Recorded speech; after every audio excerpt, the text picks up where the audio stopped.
Welcome back. Welcome back.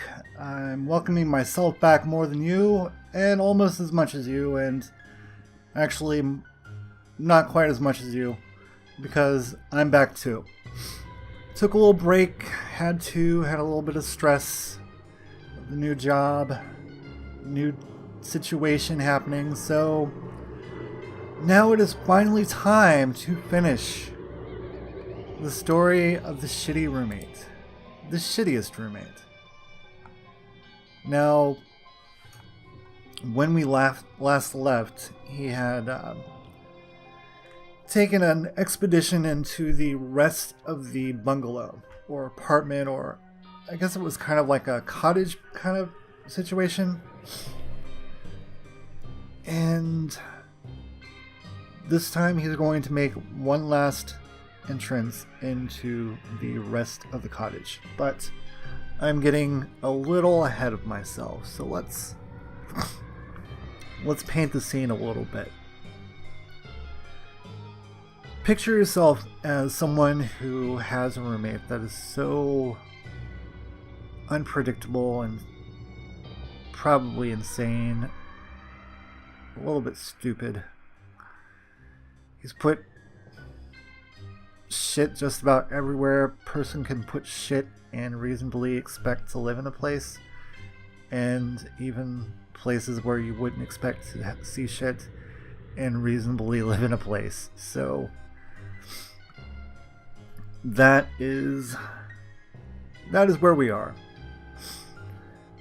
Our protagonist has closed himself off into his room, worked out a nifty entrance system into it so that his roommate can't get in and use his bathroom, because the roommate smashed up his entire bathroom. So that's where we are now. Let's move along into the actual story. The kidnapping. Let's get this over with. So as I said, I'm a pretty easygoing person. I could tolerate the situation pretty endlessly, but as I hinted earlier, Jed made the situation unlivable. Unlivable. Here's how it goes down. I have long been using a cell phone since Jed pretty much has control of our apartment phone, and whenever anyone else calls, he'll answer with crazy talk.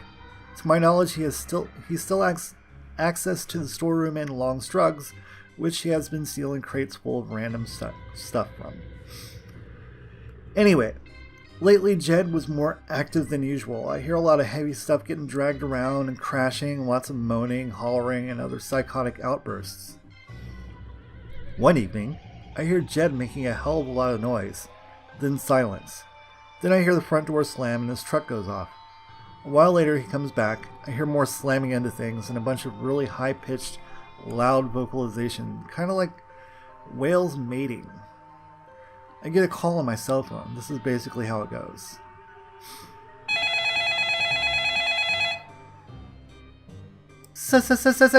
Satan! Hi, Jed. You're nuts. I have Sarah! Really? Listen! I immediately hear a high-pitched shrieking from the other end of the apartment, and banging and stumbling around. Sarah's a water polo champ. I think if he somehow got into her apartment, he would have to hit her in the head with his big geologist hammer, because there's no way he would be able to wrestle her inside conscious.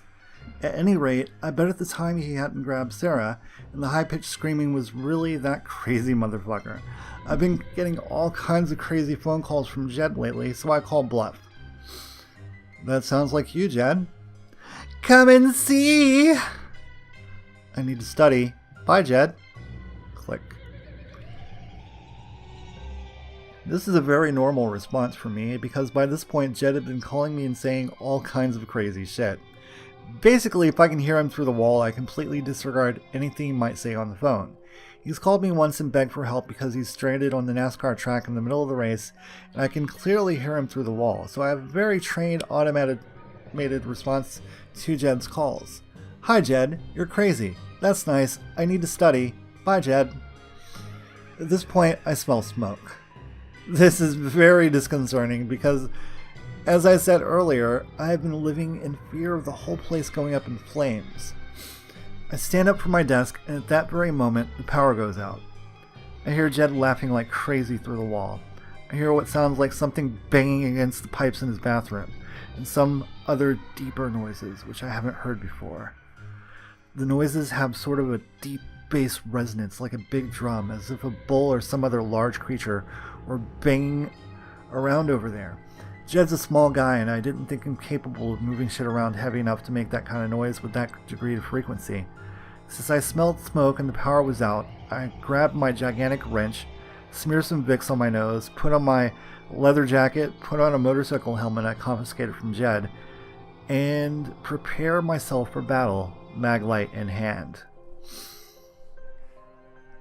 I am really psyched up at this point. I know a lot of you will be saying that I was stupid for operating like this, but I had reasoned with myself that I had better go over there just in case he had captured some poor girl and was, I don't know, by the noise of it, bludgeoning her to death with a tuba.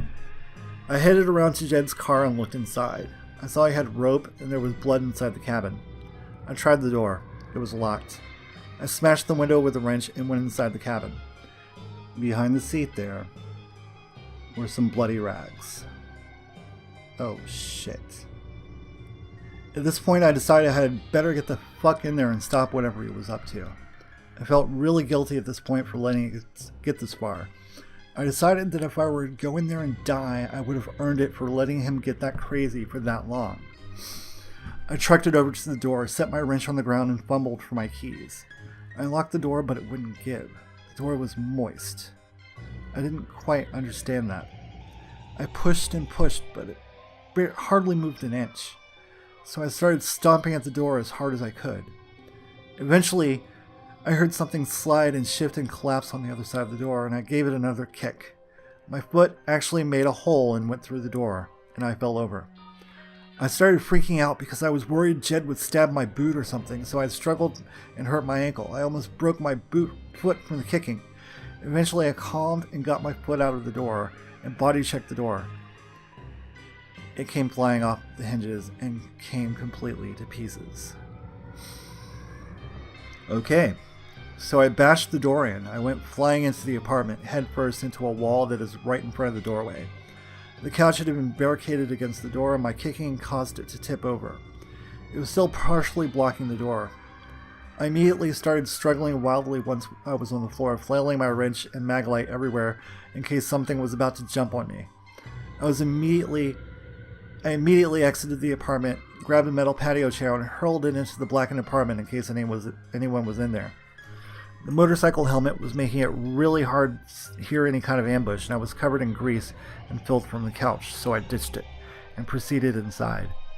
It was nighttime out, so I didn't get the benefit of a good light source from outside, and my maglite had grease on it. I saw a glow coming from the corner. I tried to smell if there was smoke coming from a particular direction, but the Vicks Vapor Rub made it difficult. I swung my light around the room and found it full of trash like it was before. There was no way I could ascertain whether Jed was hiding under something. I did note that some of the newspapers were covered in what looked like splotches of blood. From my forensics training, I could gather from the splotches that whatever shed them was moving at a high rate of speed through the apartment. I bounded over the couch into the apartment, landing on my broken foot and falling on my face in a lot of pain. I remembered the tarantulas and freaked out again, scrambling to my feet and stumbling over towards the source of light. I discovered that Jed had stolen a large floodlight from Long's Drugs, which was in the corner, smoldering the carpet. I grabbed that and quickly shone it all over the place. Suddenly I saw that there was a guy about 6 feet tall wearing a beige suit about 2 feet away from me, so I flipped the fuck out and tackled it. It turned out to be a cardboard stand-up of Captain Kirk Jed somehow got. I picked up my wrench and limped forward. Re-entry. The apartment was completely silent by this point. All I could hear was some kind of dull, tubal thumping from inside the place. That same dull bass noise I heard earlier. Remembering my crack training at Counter-Strike, instead of going further in, I limped over to the kitchen and flung shit around to make sure no one was hiding under the newspapers. I could see that he had gotten a lot more crap since the last time I was here. There were mason jars of urine in the kitchen along with gallons of jugs of the stuff. There were a lot of things he had obviously stolen from Long's Drugs. There was a crate of Sour Patch Kids all over the place. On one wall was a poster of Homer Simpson naked drinking beer, and a bunch of knives had been stabbed into it. I was too angered and pumped to be frightened. I opened the refrigerator and stomped the shelves apart while I was at it, just to be sure he wasn't hiding in there. I had a huge floodlight, but it couldn't illuminate everything all the time, especially with the dank murk of mold spores in the smoke, so I ended up trying to shine it everywhere at once as I proceeded. The common closet was closed, so I kicked that in and swung my wrench into the dark area within. I hit something soft, so I kept pounding at it, but it wasn't human. It was a trash bag full of something soft and yielding. I gave it a kick and moved on. I ripped the doorway off the hall closet and swung my wrench inside, but I only hit a few canned goods in there. I could hear high-pitched shrieks coming from the interior of his room. His hallway was pretty fucking well blocked with shit, so I started grabbing things and chucking them into the common area. He had a gigantic stuffed Pluto doll about as big as a gorilla, which I chucked. Among the other things I hurled was a futon I recognized as salvaged from the end of our block, some patio furniture, a bag full of McDonald's playpen balls, and something which was big, black, disgusting, soft, covered in growth, which I cannot, even to this day, identify. I crawled through the remaining debris with the wrench in front of me. Well, this next part is embarrassing, but I forgot to mention, as I was hurling stuff, I had my wrench in my hand still, so I hit myself in the face with it. It required some stitches, and since I had hit the trash bag full of feces with a wrench, it got infected.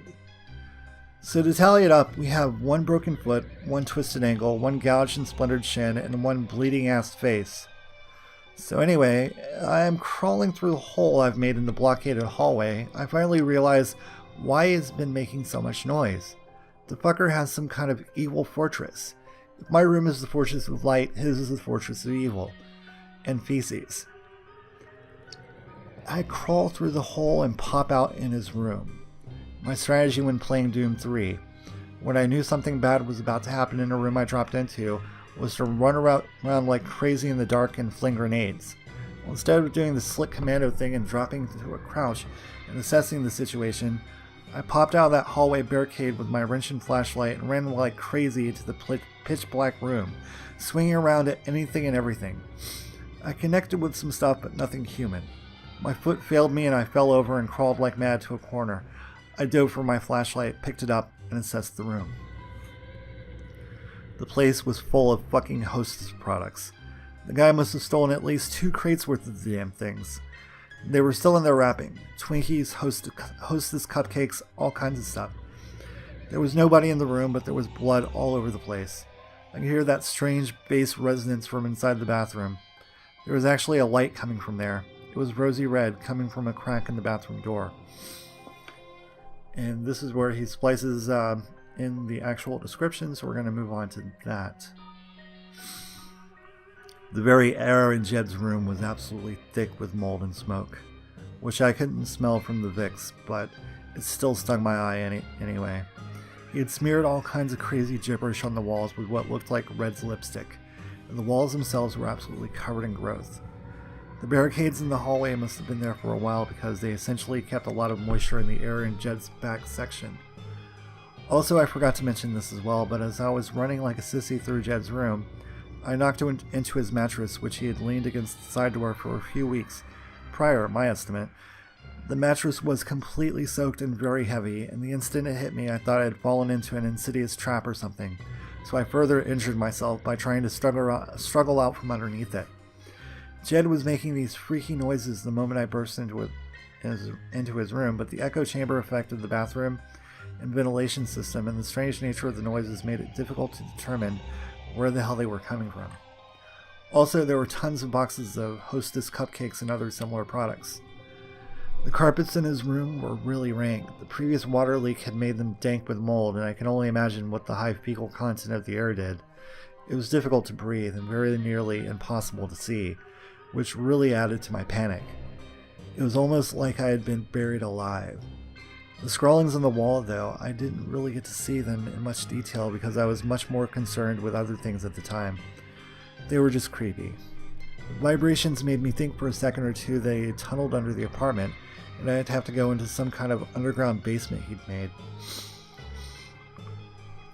Scrollings on the wall from what I saw consisted of nonsense Latin words, tons of triangles within triangles trailing all over the place, and a few goat Satan faces made of triangles. I got to my feet and regained my composure. I stomped over the host's cupcakes and other miscellaneous crap he had laying around on the ground. I would limp every time I remembered I had a hurt foot, but really by this time I didn't give a shit about the pain. I heard the shrieking from inside the bathroom, like some kind of high-pitched wailing and the strange bass resonance. I kicked open the bathroom door and screamed at the top of my lungs, "You fucking fuck shit!" I wasn't in the right mind to come up with an awesome catchphrase, so let's pretend I screamed something bannable like, "The juice is loose." We'll do that in post-pro. I stomped into the bathroom and was immediately physically struck by the most powerful odor I had ever encountered. My nose was pretty mixed up, but somehow my eyeballs felt like they could smell the odor. I swung my wrench before I really looked to see what was going on and totaled what was left of the sink. In the corner of the bathtub, I saw Jed writhing around with a golden metallic object on the shit lasagna. He was freaking out and screaming. The other thing I noticed was the fire. In the remains of the toilet tank was a bunch of flaming papers, right next to a can of paint thinner. I figured that Jed threw in the thinner thinking it would burst into flames, but he neglected to uncap the thing, so I grabbed the can of paint thinner and in one swift motion clocked Jed in the head with it. He started freaking out even more, and at this point I could see that the object he was writhing with in the tub was a saxophone. He seemed to be bleeding all over his head, but it was hard to tell because of the shit smeared everywhere, coming out onto the floor. The light bulb was covered either in nail polish or blood. I backed out of the room and grabbed a jug of urine and threw it at the fire, remembering I should probably uncap the jug before using it to extinguish the flames. I grabbed another one and actually poured it out. By this time, Jeb was trying to get out of the bathtub, so I stomped at him with my boot, closed the bathroom door, and jammed the fuck out of there after one final check for any hostages in the bathroom. Then I got the fuck out of there, rammed the exterior door with the patio table, and called the cops, the fire department, an ambulance, and after getting back into my place and looking up the number, the landlord. There. Done. Oh, and aftermath. There was some court action for back rent, but all said and done, they couldn't prove I was withholding rent because I paid Jed with cash on the barrelhead, and I ended up actually getting paid money to stay there in the long run. I still have Jed's things to this day, and to my knowledge, he's in a nut bar or something. Alright, we're going to wrap up with one final part. He's got a little bit of a Q&A at the end, and then I'll wrap up any loose ends we have. Thank you for sticking with me for the story here, and I hope that the day finds you well, and I hope you have an awesome rest of your day. Please, if you would, subscribe, like, comment. I love all of those things. I love reading your comments. So thanks so much for watching this far, and I hope you have a great day. Bye, everybody.